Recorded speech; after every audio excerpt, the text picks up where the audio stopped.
Well, hello, beloveds. I pray that you are as ready to receive as I am ready to share this verse with you today. And it's coming from Psalm 27 and the 13th verse. And it reads, I had fainted unless I had believed to see the goodness of the Lord in the land of the living. This Psalm of David is at the conclusion where he makes the statement about how he felt, what would have happened to him if he had not believed to see the goodness of the Lord. The Psalm actually opens up. He says, the Lord is my light and my salvation. Whom shall I fear? The Lord is the strength of my life. Of whom shall I be afraid?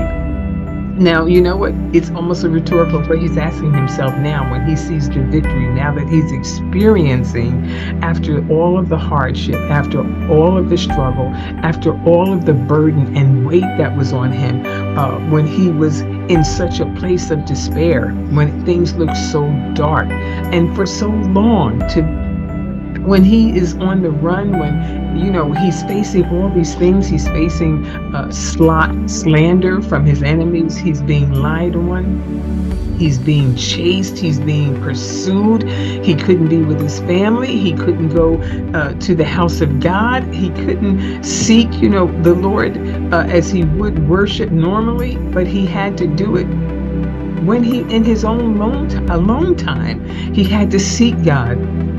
He couldn't go to the priest to ask him what was going on, or the prophet at the time. He is out there and he's really seeking God and calling on the Lord and trusting in him and waiting on him.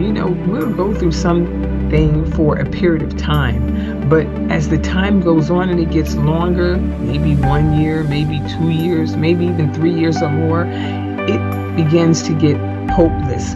And this verse today reminds us that when we lose sight of the truth of God, that he is only good and that he is always good, that we can lose heart and faint and ultimately give in to the temptation to doubt God, because that's what the enemy really wants.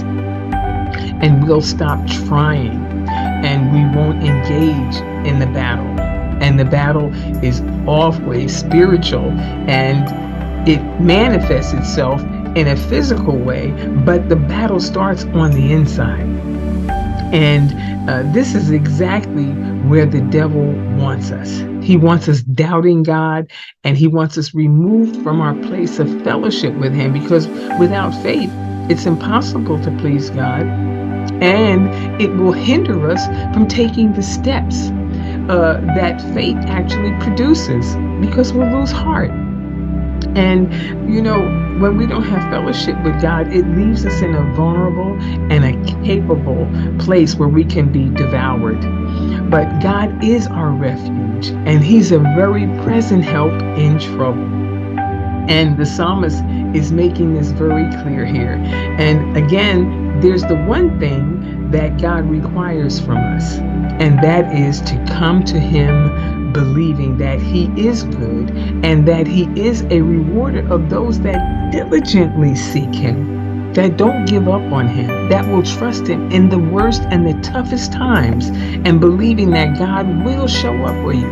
It may not be today, it may not even be tomorrow, it may not even be this month, it may not even be this year, but to continually hope in God and trust in him, knowing that God has you in his hands. If you have surrendered your life to him, and you put yourself in his hands and you trust in his hand, you have to believe that there is no enemy anywhere that can pluck you out of the hand of God.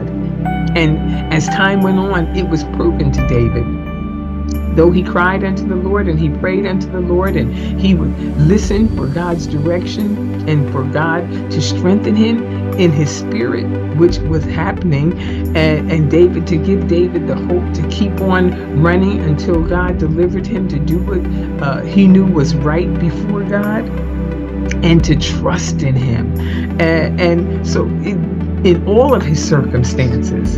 And so, what we have to say, even to ourselves, let's not allow the circumstances of life to define who God is for us and to us. But let us be one of those who chooses to believe He is good and that He is at work on our behalf, no matter what it looks like, and that He is our very present help in the time of need. God will strengthen you. And as I've said in the past, if we would be honest and really look at our lives, we would see that in the worst of times that God brought us through and delivered us is the reason why we can stand like David and say, I would have fainted unless I had believed. You have to believe this. David had to believe that God was going to bring him out against all odds, against armies chasing him, trying to kill him being on the run, sometimes when he didn't even have help or a gathered group of men as an army to be with him. But he kept on believing that God had a plan in all of this. And he's encouraging everyone in this psalm. He said, look, if I would have fainted, I would have fallen, I would have given up if I had not believed. The Hebrew word that is translated here as goodness really means God's strength, God's power, His loving kindness, His help. Everything was a resource of availability to David because it is the character of God. It is one of His characteristics that God is good, and God is always good, even on our behalf. God is always good. He's always got our best at heart, and that He's going to work it out and bring out in us what He desires, what He allows the situation to work in our lives to do, because it's doing something. It's doing something to us and through us, and not just for ourselves, but even for others. And that's why we can read these Psalms today and draw hope and draw encouragement that will lift up our heads and our hearts. And so I'm so grateful and thankful to David for this psalm by telling us that he too has been through struggles. He too has had hard times. He too went through dark periods of life when it seemed like, Lord, you have the strength and the power to deliver me. Why don't you just go ahead and do it? But he said, I had to keep on believing. And he said, except I had believed, I would have fainted. And we would faint. And we're going through a new year, and we have to put this on and start at the top and say, you know what? I'm going to trust God in all situations, in all circumstances, at all times. And I'm going to hope in Him. He said, because there's no need to faint. You don't have to faint. Don't give up. Let's know that God is working a plan out in our lives, and trust Him. And that is what will take us through life, because things happen in life, situations come, not even at our own hands oftentimes, but even at the hands of others. But you know what? If God permitted it, He has a plan for it. And so let's be like David and put our faith, our hope, and our trust in Him. And then we too can say at the end and encourage others and say, listen, I would have fainted. I would have given up. That's our great testimony. If I had not believed to see the goodness of the Lord, to see the power of God work in the land of the living. I'm not going to have to wait to die to see this. I'm going to see this right here in the land of the living, before, when it's all said and done, before it's over. God is going to show His hand, and He's going to show Himself strong. And that's why He even ends the psalm.